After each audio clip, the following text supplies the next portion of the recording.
Esto es un cortocircuito en un tablero de distribución. Esto es que culo de estructura maluca en la vida. Y esto es un cortocircuito por mala instalación. Y hoy reaccionaremos A errores comunes en instalaciones fotovoltaicas. ¡Tengo miedo! Los videos que vamos a ver a continuación son videos que nos han enviado nuestros aprendices. Nosotros nunca vamos a promocionar las empresas que realizaron estos montajes, ni mucho menos vamos a difamar del trabajo de los demás. A eso se le llama estrategia. Uy, Michael, mira ese cortocircuito en ese tablero de distribución. ¿Por qué pasará eso? Bueno, Cristian, yo creo que es una falla de aislamiento en el tablero. Debemos ver qué pasó con las protecciones en particular.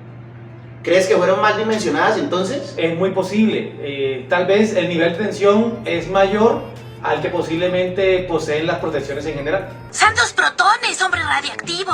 Oh, Michael, y mira esa instalación de esa estructura. ¿Qué pasaría allí? ¿Tú crees que eso está bien hecho? No, para nada. Básicamente hay cualquier cantidad de problemas para el galvánico, estamos tapando las celdas, estamos haciendo una cantidad de condiciones, no hay una puesta a tierra adecuada. Bueno, hay cualquier cantidad de fallas allí. ¿Cómo así? O sea que si tapamos la celda un poco con ese perfil oxidado, ¿estaríamos disminuyendo su eficiencia? Por supuesto, estamos limitando la producción solar fotovoltaica, estamos limitando la energía que vamos a inyectar y que vamos a aprovechar. Wow, increíble esas chambonadas que se encuentran. Okay.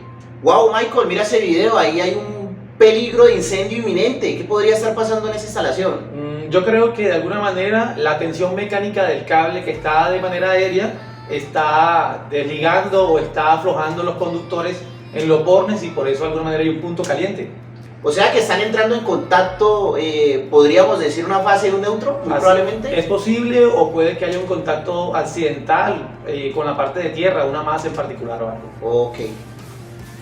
Uy, Michael, ¿y qué pasó con esos paneles? Si los colocamos al revés, entonces ¿producen más energía? De pronto si los tenemos más al sur, hasta de pronto, ¿no?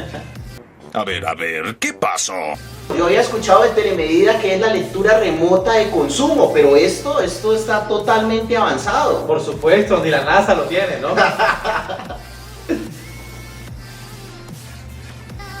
Uy, ahora los paneles solares hasta nos sirven de punto de apoyo, ¿no? De plataformas de instalación. Hey, cuando a falta de andamios tenemos módulos solares fotovoltaicos. Yo no sabía que los paneles solares podían volar.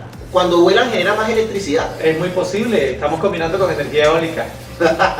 Pero hablando en serio, debemos utilizar nuestros paneles solares con una estructura muy buena para poder anclar y garantizar el anclaje, ¿no?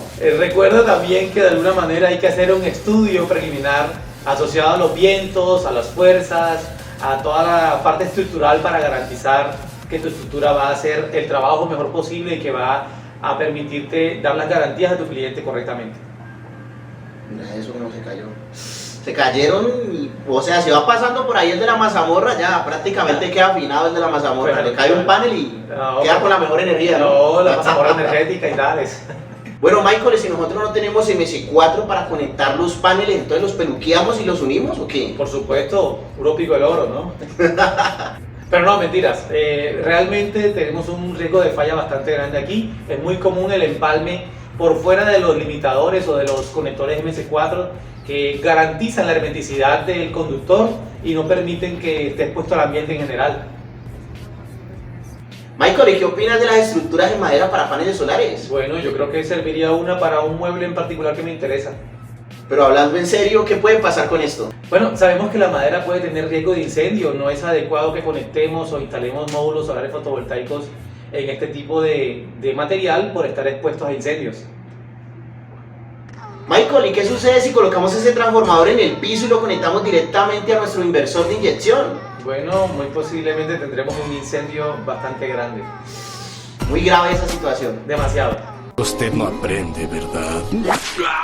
Recuerden que las instalaciones deben ser seguras y confiables, no podemos exponer a las personas que participan o que gozan del servicio de instalación con bordes expuestos o cualquier parte viva que pueda darle contacto directo y posiblemente electrocución o riesgo de incendio.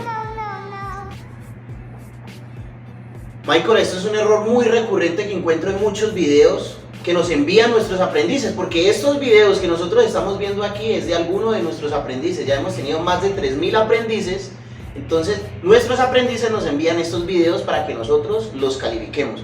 Bueno, algo que me envían muy seguidamente es las fallas en las estructuras de los paneles solares. Siempre vemos que los instalan sobre cualquier tipo de estructura, realizan estructuras hechizas y siempre tienen problemas de que los paneles se caigan o de que alguna persona vaya caminando por ahí y le caiga un panel encima. Recordemos que las estructuras deben estar sometidos a estudios estructurales, a estudios mecánicos, a estudios de orden civil, para que podamos revisar si son adecuadas o no, de acuerdo a la posición, de acuerdo a la inclinación, de acuerdo a los esfuerzos mecánicos que va a producir. Michael, ¿y ahí qué está pasando? Están en llamas esos paneles solares. ¿Por qué pasa esto? Muy posiblemente es una falla de aislamiento en el conductor, debe haberse cortado o haber hecho contacto con algún tipo de masa y muy probablemente esta cadena no está protegida para de pronto controlar lo que pudiera ser la posibilidad de mayor corriente de incidencia de flujo inverso de otros módulos. Entonces, ¿podríamos decir que este error también es causado por no utilizar MS4 y pelar los cables y unirlos de esta forma? Además de eso, podemos decir también que muy posiblemente haya un mal dimensionamiento de conductores y hasta la omisión de protecciones. Michael, ¿cómo así? ¿No podemos trabajar sin camisa, en pantaloneta y en chanclas? Ah, yo quería trabajar en sombrero también, pero no se puede, parece. Simpson, usted es diabólico. Bueno, pero hablando en serio, es muy importante utilizar todos nuestros EPPs a la hora de realizar un montaje como estos. Claro que sí, recordemos que la seguridad es vital, no podemos exponernos a cualquier situación, debemos conocer y evaluar los riesgos previamente de un proyecto. Ok, bueno, algo muy importante que debemos de tener en cuenta es aprender a escuchar, ¿no? O sea, puede que nosotros tengamos un conocimiento básico, pero a medida que nosotros aprendemos a escuchar a los expertos, podemos ir escalando este conocimiento y siempre tenemos que cuestionarnos sobre nuestro trabajo. Entonces, muchísimas gracias por haber participado de este video. No olvides aquí suscribirte, comentar y darle like para poder que sigamos en esto, ¿no? Así es, bienvenido siempre y estamos aquí para apoyarte y promover las mejores prácticas de ingeniería. Con la mejor energía. Amén.